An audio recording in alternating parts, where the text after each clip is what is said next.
Так. Попала тирса у двигун і туго крутився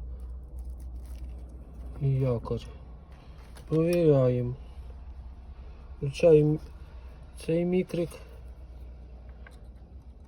Клас.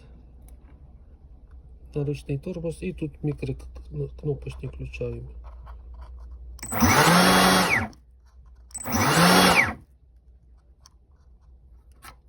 Так, так. Ще раз.